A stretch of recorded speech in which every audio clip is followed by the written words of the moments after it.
When it comes to answering questions about ethical dilemmas in the personal statement, it is not enough to say that you simply agree to social work ethical values or that you promise to practice ethically as a social worker. Instead, schools ask this question in the personal statement because they want to see your ethical practice in action. They want to see specific instances where you have shown your ability to practice in an ethical manner and adhere to the code of ethics. So in today's video, I'm going to be breaking down different ethical dilemmas and helping you figure out how to talk about an ethical issue in your personal statement. The first thing that you're going to want to do is get your code of ethics handy. You're going to need that to refer to as you talk about your practice example. You want to make sure that you are pulling out the actual verbiage that the code of ethics uses and identify the ethical values that are going against each other. Once you have the code of ethics handy, I want you to take a step back and just think about times in your professional life or in your personal life where you were in a situation where you either disagreed with how something was being handled or you had challenges making a decision about how to proceed on something.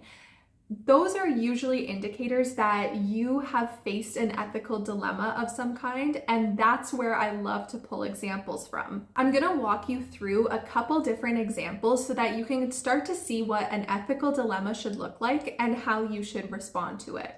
So example 1, while working as a social worker in a housing facility, I had a client who had high support needs. This client made a decision that they wanted to leave their supportive housing unit and go into the private market, for a rental. And as the social worker, this created an ethical issue for me because while I wanted to respect their right to self-determination and their ability to make their own choices, I also recognized that this person was receiving supports in their current housing situation, and that because of that support, they were given a lot of leniency and support that allowed them to, stay in their unit. And I worried as the practitioner that if I just blindly, allowed them to submit applications for a private rental unit, that I could be putting them in harm's way because, they're not going to get that same support that they're getting. So this created a huge ethical issue for me between the principles of respecting client autonomy and self-determination versus doing no harm. And because I recognized this as an ethical issue, that really informed how I approached the situation. So what I ended up doing is I, really talked with the client and laid out the concerns that I had and the different consequences that could happen if they did decide to go into the private rental market. Ultimately, that client was able to make a decision that worked best for them, and I knew that I had given them the information that they needed and allowed them to make that choice themselves. If I didn't recognize this as an ethical issue in the moment, I may have blindly just helped them with their housing forms to a new private rental unit without considering the harm that could be done. And so this was really an important lesson in making sure that you're having those difficult conversations, and that really informed my practice as a social worker. Okay, here's another example. While working at a residential facility for youth, a parent called the shelter worried about the well-being of their child. From their perspective, they didn't know where their child was, whether they were okay, and they were worried about them. On the other hand, the worker didn't know the situation, didn't know if that child was safe at home.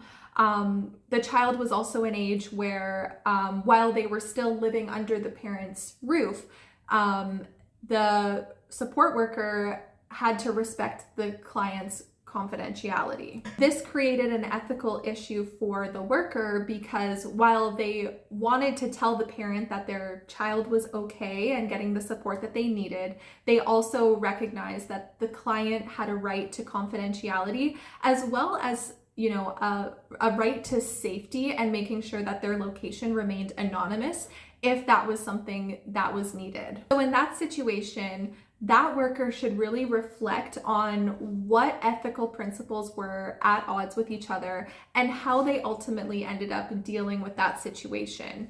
So in that situation, I feel like there's a couple different ways that one could approach that. And they should also talk about, whether they made any mistakes or if there was something that they took from that situation or learned. Now, if you are applying to your Master of Social Work and you don't have a social work or like a social service background, you might be wondering, how the heck am I supposed to answer this question when I have no client experience and therefore I've never experienced an ethical dilemma? Well, I'd like to challenge that. I think there probably has been a time where you disagreed with how something was being approached or where you didn't know how to navigate a situation. For example, I recently worked with somebody who worked in sales, and they felt a lot of pressure from their company to meet certain sales targets. And it also impacted them, right? They got a commission for the sales that they received. And so they often felt pressure to make the sale, even if it wasn't the best thing for the client. In that situation, they can talk about, basically the conflict of interest between the company and the client and how they have navigated those situations ethically. I also like to use the example of a barista in a coffee shop where the management has decided that people who were houseless were no longer able to use the washrooms, and they started to take an approach of calling the police to respond to situations. The barista recognized that this approach was escalating situations and doing harm to the patrons who were coming into the coffee shop. Often a police response in those situations can be pretty harmful and not helpful to people. And so how did they navigate that? How did they approach that to management? And what was ultimately done about the situation? Whether you have social work experience or not, I do think you can talk about, okay, when's a time when I disagreed with somebody about something? Or when was a time where I had difficulty making a decision on how to respond or what to do? Make sure that you talk about what happened, give some details, talk about the ethical conflicts that were at odds with each other, and then talk through how you approached navigating that. What did you end up doing? Why did you make that decision? Is there anything that you would have done differently looking back? How did that experience inform your practice as a future social worker? I think this is a part that trips a lot of people up. They worry that if they admit that they made a mistake or didn't handle something in the best way, that it might reflect badly in their application. But really, by being able to reflect and show your critical thinking skills, you're able to show them that you have the ability to self-reflect and grow as a social worker, which is such an important skill. Okay, I hope this helps. If you are applying to your Master of Social Work and writing your personal statement, I'm going to drop our personal statement template in the description below, which will help you brainstorm your ideas and create a rough draft for your personal statement. If you have any questions about writing your personal statement, let me know.